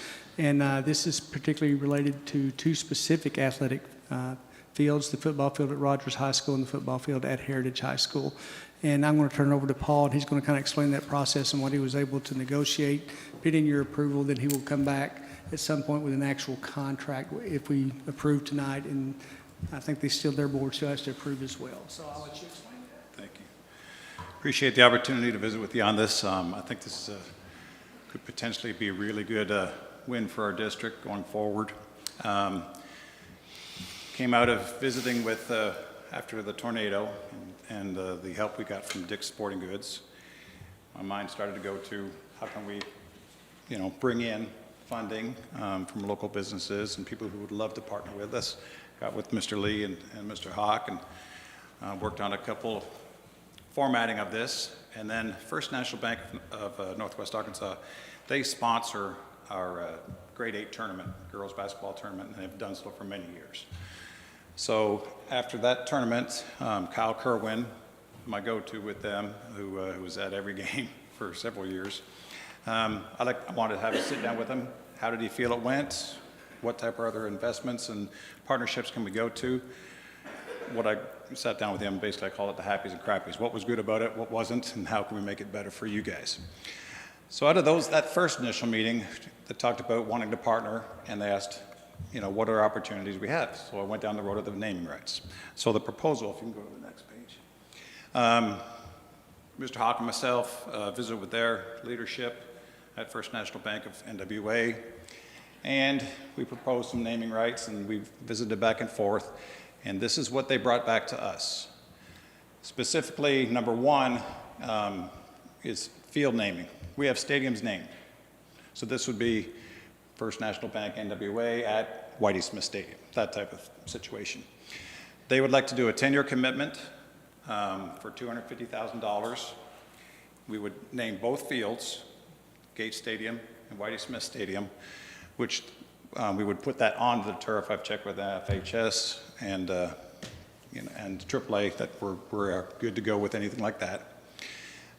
There's the breakdown of what they proposed in terms of their financial commitment for those two pieces, the field sponsoring.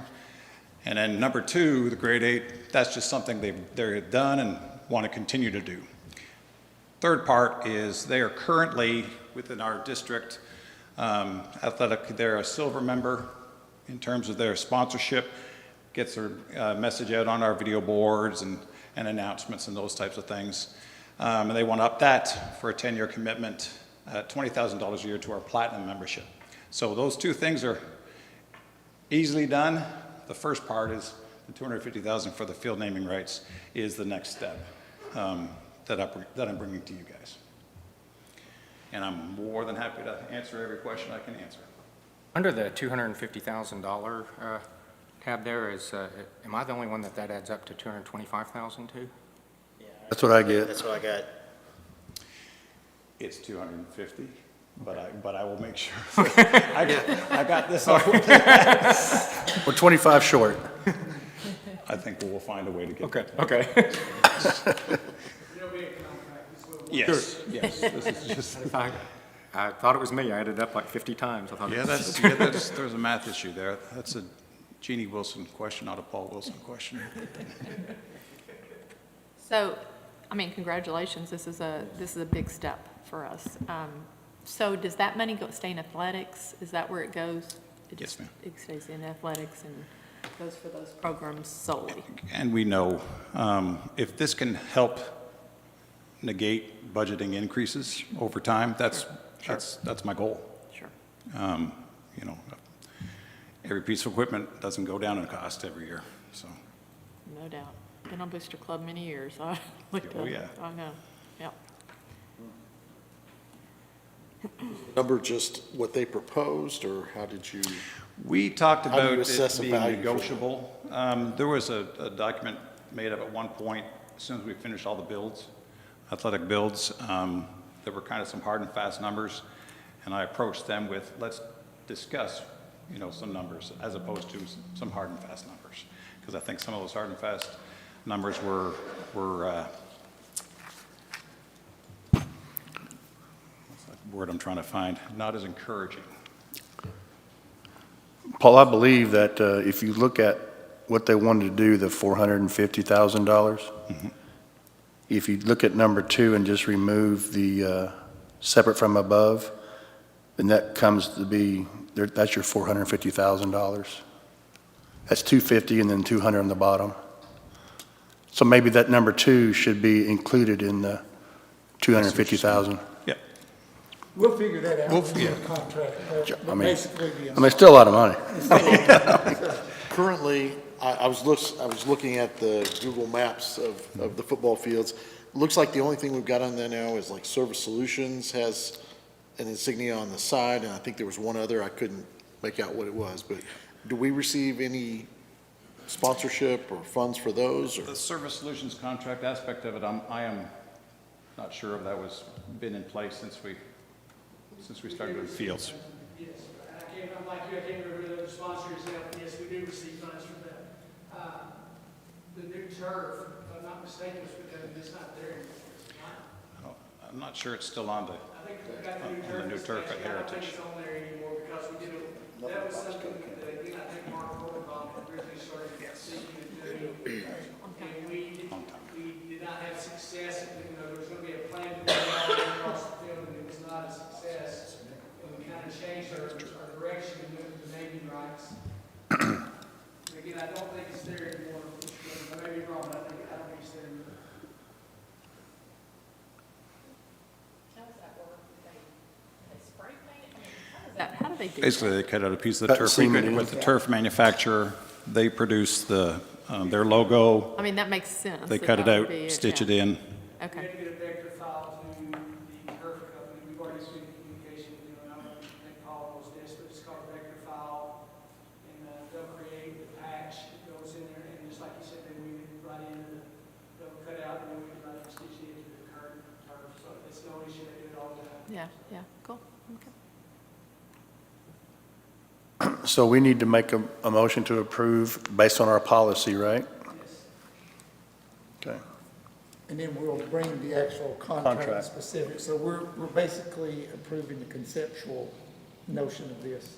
Okay, Yes, okay, and then they will then in turn take it to their board, and then we will start okay. the legal side of things, contractual side of things. All right. Any other questions?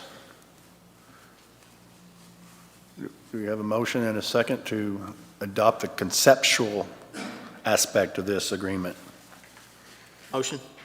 Motion by Nathan and a second by Amy. All in favor? Any opposed?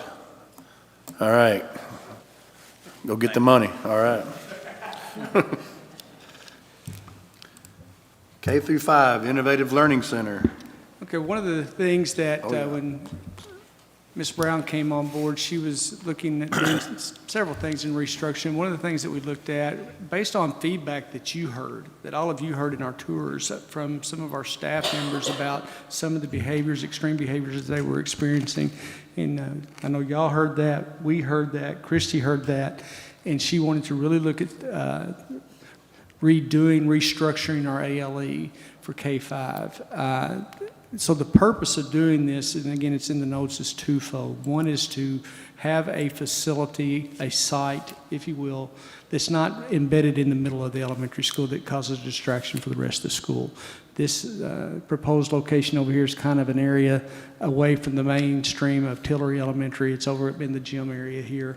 And we wanted to put the ALE there. That, in turn, frees up space at Westside for us to increase our pre-K program and have pre-K classrooms there in that area that we currently have an ALE. When we went in, our goal was around 1.2, 1.4. When we met with Jake on a cost, you see 1.7. But let me explain briefly. That's more than just the K-5 ALE Learning Center, or the Innovation Center there.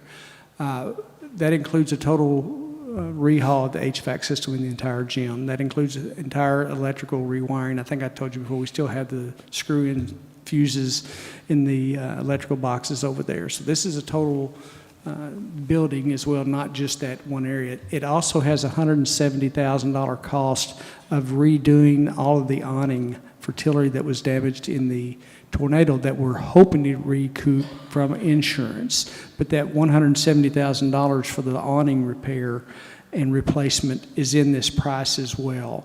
So that's why you see a little bit more elevated cost. It is 1.7, and I know Jake's staring at the back of my head right now because I can feel it. But we feel that this is a pretty good price for the programming that we're going to be adding for our students in the K-5 ALE. So with that, our recommendation is to approve the GMP for that Innovative Learning Center over here, and I would certainly answer any questions that you may have about it. Any questions? So this will free up some space in our other elementaries where they have been housed, correct? Well, at Westside, our K-5 ALE was housed at Westside. It's taking that, Christy, you're going to have to help me, max capacity 15, 12, what is the? We have 4 classrooms at Westside we have 12 each. Yeah, so 48 kids, and that's, I mean, capacity over here is about the same, is it not? With additional, with some extra support rooms as well. So again, it's not just the classrooms, there's some extra support areas as well for students who might be having a bad day, that we can help with those students as well. Yes. Time frame for it? August. We'll have it done by August. Ready to roll. Well, we are actually onboarding. We're right about 28.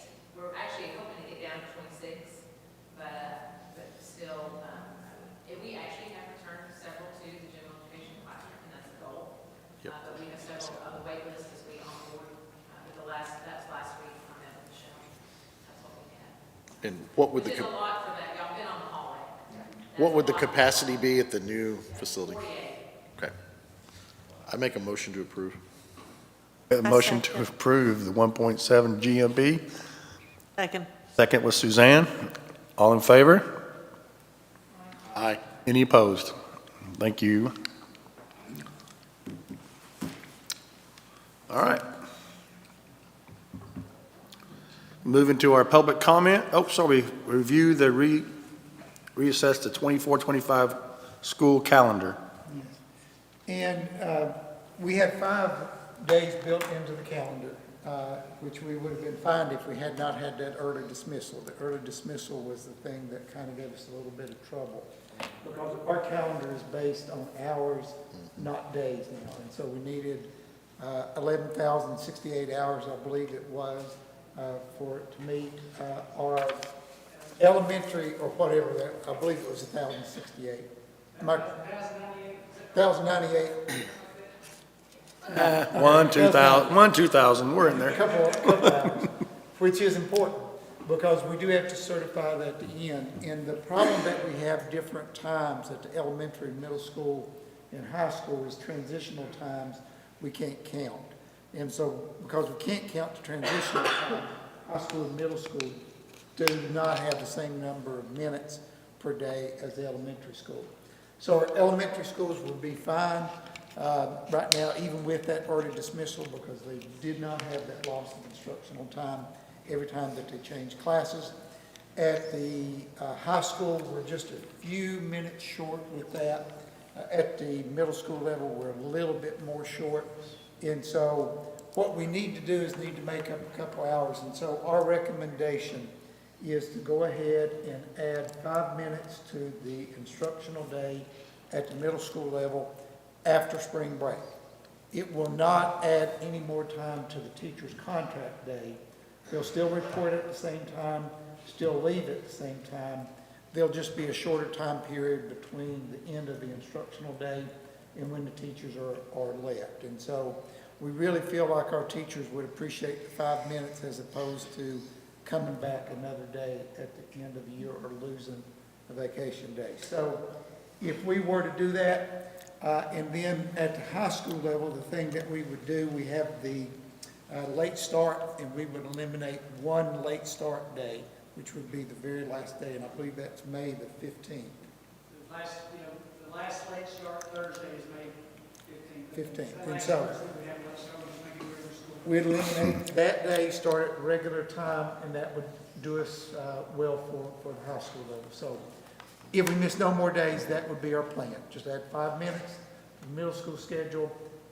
After break, we would eliminate the 1 day for the late start.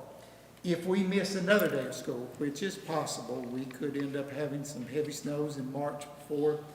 Also the possibility that we could get flooding or something of that nature. It seems like the weather is more severe than it's ever been. And so if we were to miss 1 more day, we have a PD day on March the 31st. So we would eliminate that day and convert it to a regular school day. We'd simply make up that time as we go through the school year with some of our after-school meetings. If we were to miss 2 more days of school, then we also have another day, April the 18th. That is a vacation day that we placed in there just to give folks a break between the spring break and then the end of school, which can become very hectic and very stress-oriented with a lot of testing going on. So we would eliminate April 18th, make that a regular school day. And then if we miss 3 or more days, which we think is unlikely, but if we were to miss those days, we would do everything I said, plus we would add days to the end of the school year and just keep going until we finish. And so we would need the board to approve those because we would be making a change to the school calendar, and we would like to notify parents as soon as we can, because the late start probably won't affect that many people because the high school students are fine. With the middle school, it really is not going to impact a lot of folks because they have to stand a little bit later, so we think it does really bother parents when we let them out earlier. And then the other 2 days we just feel are more palatable to parents, teachers, and students to take those non-school days, convert them to school days, so that we're not adding them on to the end. So The only thing we're really changing right now is adding the 5 minutes after spring break and the last late start date in May for high school. Correct. You're just going ahead and giving us approval to go ahead and do the other 2 if we need that. And we will notify parents after the board approves this or takes whatever action they take. we'll let parents know so that they can begin planning for this, because we will have some folks that may be planning that vacation day in April. We want to tell them up front, we need you to be in school, so you just need to be conscientious about anything that you do, so. All right. Board members, you've heard the recommendation of the time additions to make up for snow days. Are there any questions? If that, will entertain a motion to adjust the current school calendar as presented. Approved by Amy, a second. Second by Paige. All in favor? Say aye. Any opposed? None opposed. Motion. Okay. Now we'll move into our public comments. Is there anyone who'd like to address the board? Don't jump. All right. Hearing none, seeing none, move into superintendent's comments. Dr. Perry? Just a couple things very quickly, because I do want to get us out here this evening. We are looking at a couple of different things that we want the board to be aware of. We're one of the few school districts that do not pay for mentor teachers, and so we're looking at the potential of putting some money into that. $250 a school year for those who are being those mentor teachers. We realize that's one of the most important things that can impact a beginning teacher, so we're looking at that. We also are looking at something to maybe increase the amount of money paid to our bus drivers. That is always a critical piece for us in getting bus drivers, so potentially raise that to $4 an hour for our bus drivers, but we'll offset that. Since we have the bank days in, we're actually going fewer days, so instead of them working 100, Charles, I believe I'm right, instead of them working 178 days, it's 174 days, because we lowered the days with the bank days, so that will take some of the money out, and then we're reducing a little bit on some equipment and buses that we will buy to offset that. So won't be any additional piece to that, but we can pay our drivers a little bit more for the services that they are providing. Legislation is always an issue for us. I'll try to give those updates to you as I can. You know that cell phone legislation passed. That one we'll look at and adopt policy and bring policy back to the board as we see what the logistics of that actually are. And then the other part that we are excited about is the free breakfast. So it looks like the federal government is sending some money through the state, and the state will flow that to us so that we can provide free breakfast to all students. So we're excited about that particular possibility, and of course that will also help our food service folks with that. So there's a couple other things, but I will send that out to the board in our Friday updates so that you would have that, unless the board were to have any questions. Oh. Okay. Future action items is to set the 25-26 board meeting dates. There's one proposal for Sunday afternoon at 3s. If you don't like that, make sure you're here to vote on it. The 25-26 salary schedules, as well as the certified staff contract renewals. Is there anything, board members, you'd like to have added as well to our future action items? Yeah, I think just in general, a construction update on Lingle and Oakdale would be helpful. We can do that. We'll provide an Charles can do that on that. And the other part, Charles, I know that 30 more days would make a tremendous difference. Would there be any need of going to Oakdale and providing board members with a quick tour? I know that Lingle's probably... Get a hard hat? I do. I actually do. I have to wear it. In fact, when we do the walks, and we're doing one in the morning, in fact, at Oakdale. Yes, absolutely. I think to see the new administration area, the cafeteria, and some of the new classrooms that have opened up at Oakdale, you would be very impressed. And to see the office area, they knocked it out of the park. It looks great. The cafeteria looks great. They now have the suspended lights up in there as well.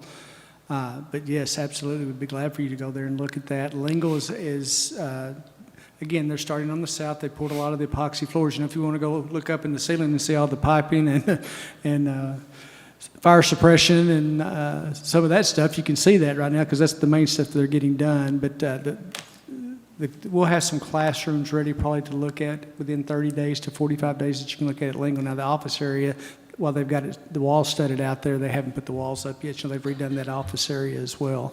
So short answer, absolutely, we'd be glad to take you over there anytime you want to go over there. But Oakdale, ready to do now. Lingo might not see as much until probably 2 or 3 months out, but you can still kind of see where we are. Be glad for you to look at it. We'll provide you that presentation. Then what we'll do toward the end of March, maybe, would be glad to. a little bit more, you could get more out of that particular meeting, because I know everybody's got a busy schedule. So we'll provide an update in next month, and then toward the end of the month, we'll provide an opportunity to go Just out. a quick update, we are on schedule at both places. We're on schedule. Good. Next question. Okay. We get that often, and also remember, I'll send this out as a reminder to board members, but remember, we still have a couple of school tours that we're doing. I think we're going to East Side maybe next month for that. They have that physical activity, evening kind of activity, and so we've got a couple of those lined up, but I'll send you a reminder of that, because instead of going to just those regular tours that we did, we picked a couple special ones, and so we'll do that. And actually, Charles, if I'm not mistaken, I believe that Charles, unless okay. That's I understand that. I believe we had actually had an evening planned to Oakdale also, East Side.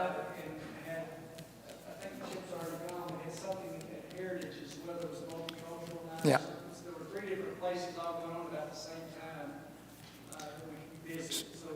So we'll get all that together for you and let you know what we're doing with that. So, Mr. President, sorry. All right, that's okay. We're going to get done by 7. That's the goal.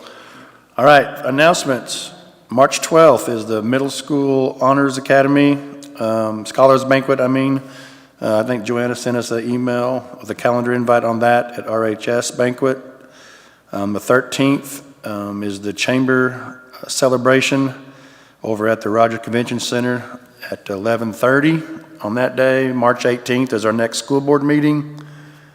And then, is there anything else? We have our COSPA conference is March 20th through 23rd in Atlanta. And then we have our school board elections are coming up, and Miss Suzanne has filed to re-up. We're excited for her. Any other announcements? None? All right. We do have a need for executive session for a couple of personnel issues, as well as talk about some land selling and acquisition. And Mr. President, if we can go straight in there, I'll get us out in 10 minutes.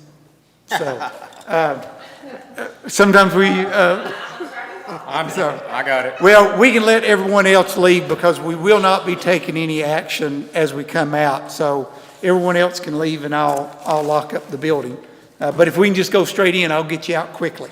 All right. Let's roll. Everybody hold it. Just go. Got to come back out here to adjourn, don't we? Yeah, we do.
I'm going to probably ask you via email or text for a couple of contacts. I want to do a story about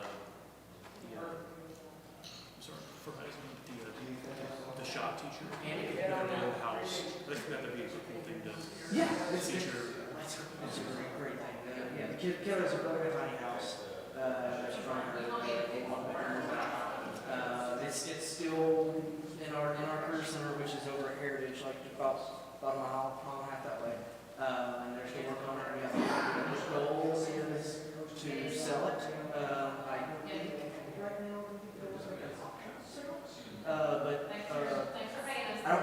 couldn't give you the exact number right now. The plan is to recoup the expenses and then any proceeds for that will go right back into the program. Yeah, I'll get you in touch with him. Anything else? I'm good. All right, just reach out for anything. Well, dude, thank you. Nice to meet you. Yeah, nice to meet you.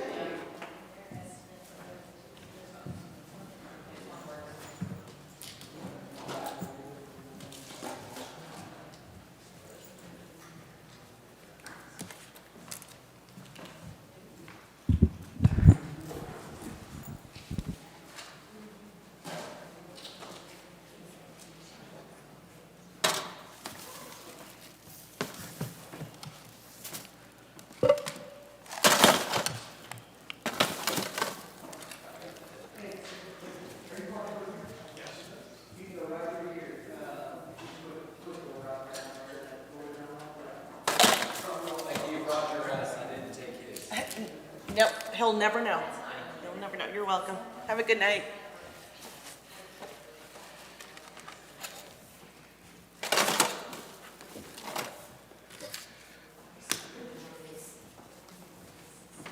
Thank you, Becky. You're welcome.